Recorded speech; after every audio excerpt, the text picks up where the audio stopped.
એક શાંત અને હરિયાળા ગામની બહાર એક જૂનું વટવૃક્ષ હતું. એ વૃક્ષ પર એક સફેદ કબૂતર રહેતું. કબૂતર બહુ સરળ અને દયાળુ સ્વભાવનું હતું. દર સવારે એ ગામમાં ઉડીને લોકો ફેંકેલા દાણા ભેગા કરતું અને પોતાનું પેટ ભરતું. પરંતુ તે માત્ર પોતાનો વિચાર ન કરતું.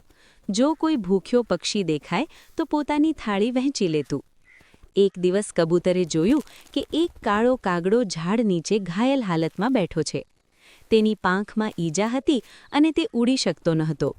કાગડો ખૂબ ભૂખ્યો અને દુઃખી હતો.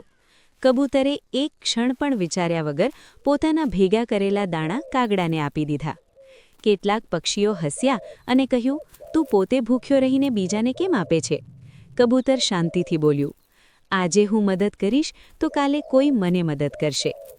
કેટલાક દિવસો પછી કબૂતર દાણા ખાવા ઉતર્યું ત્યારે અચાનક એક માણસની જાળમાં ફસાઈ ગયું.